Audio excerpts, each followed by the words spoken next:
Tales from the Jails with John G. Sutton.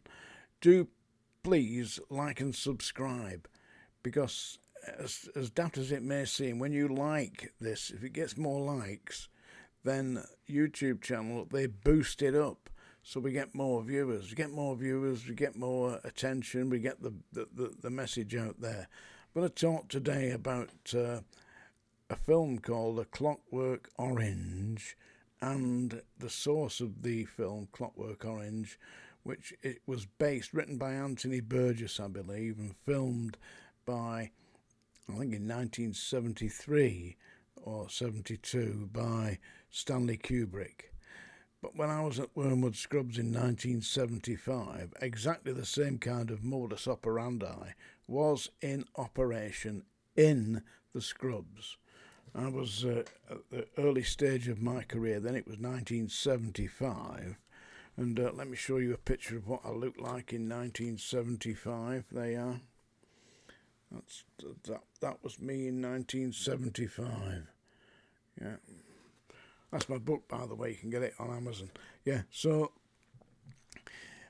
I went into the hospital unit at the Scrubs, and whilst I was there being shown round, because I was only just joining the prison service, they introduced me to a psychiatrist there who was conducting experiments on sex offenders, and he was telling me all about these experiments. He said, what we're trying to do is to cure these people who are seriously sexually offended and molested children and young people in society. He said, so what we're attempting to do is to alter their behaviour, and we're doing that by assessing exactly what it is that their problem is. When we do that, we have a series of drugs that we're putting them on, so they enter into a drug regime, then they come back and then they're retested on a fortnightly basis. So he said, are you interested? I said, absolutely, I'm very interested in this. He said, well, let me show you what we're doing. He said, just sit down in this chair. So they had what looked like a dentist's chair, you know. So, well, all right, I'll give it a go. So I sat down in this what looked like a dentist chair, and he wired me up in this EEG machine, you know, electroencephalograph, and they put the wires on my head. Didn't shave my head, of course, just put them on my head and forehead and all that. And he said, right, he said, I'm what I'm going to do now. He said, I'm going to show you a series of images on this television screen. Yeah, they had like a video thing or whatever it was. And he said, what I want you to do is to watch the screen. He said, and your brainwaves will be recorded by the EEG machine. He said, I'll read that. He said, and we'll have a little talk about it afterwards. Right, he was a strange looking character, I tell you. He was about 6'2", thin as a lat, white hair, big, heavy, googly glasses, you know. I thought, well, all right, I'll give it a go. So I sat in the chair and I'm all wired up. I didn't have my eyes forced open, of course, not like Clockwork Orange. I think they did that for cinematic effect. Anyway, basically, it was pretty much like that. You know, the scenes that I was shown were absolutely horrific. Now, at the time, in the early 70s, late 60s, early 70s, I was a big fan of the Hammer horror films. You know, I loved that Dracula and stuff like that. Peter Cushing and Christopher Lee and all that nonsense. Michael Gough and in all the Hammer horror stuff. The Curse of Frankenstein, that was one of my favourites, when he gets burnt in the windmill. Anyway, so the film that I was shown was nothing like that. This was people being mutilated and burnt and chopped up with axes, and God, it was terrible. Naked people running about and all that.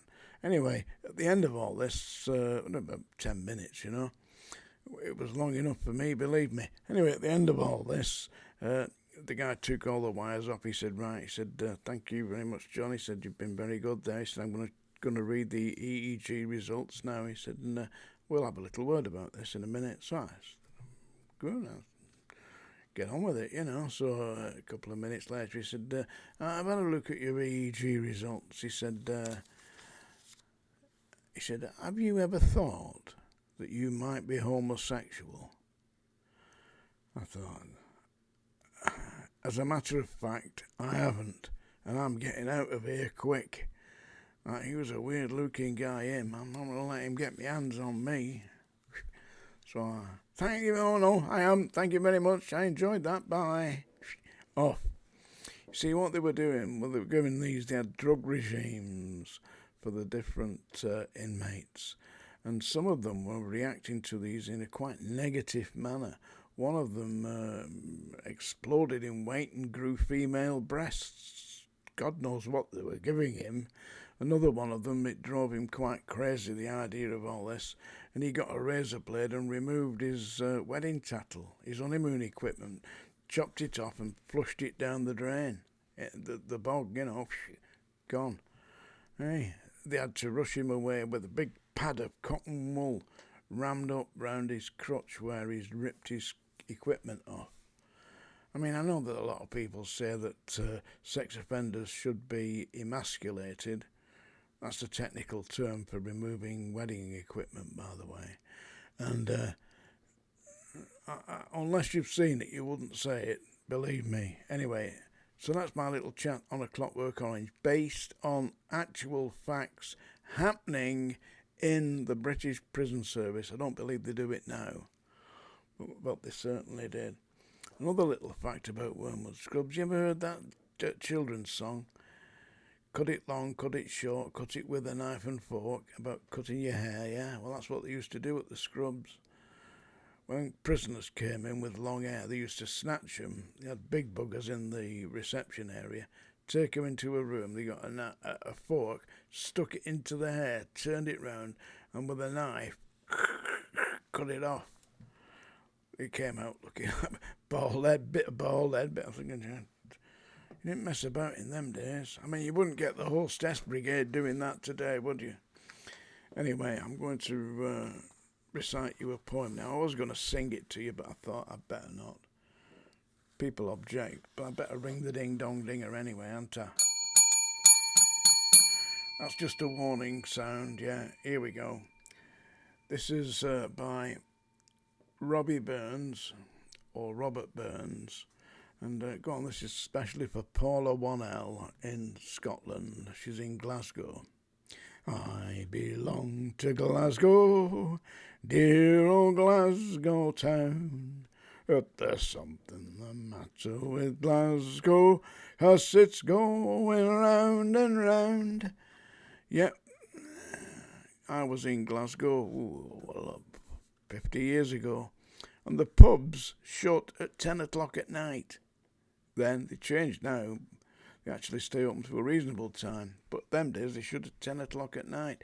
And about 9:45, you try getting to the bar at 9:45, people going up to the bar buying 4 or 5 pints and washing down the neck.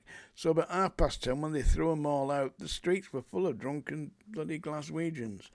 This is by Robert Burns, A Red, Red Rose. I was going to sing it, but I'll recite it as a poem for Paula 1L, who very kindly, by the way, helped me with my book. She was very supportive as I was writing it, and she's got a little mention in the front as an acknowledgement. This, and so did Catherine Smith. Yeah, Catherine Smith, who, by the way, doesn't come from Glasgow. She comes from what's known as the back end of Beyond. In other words, it's on the map, but only marked by a cross.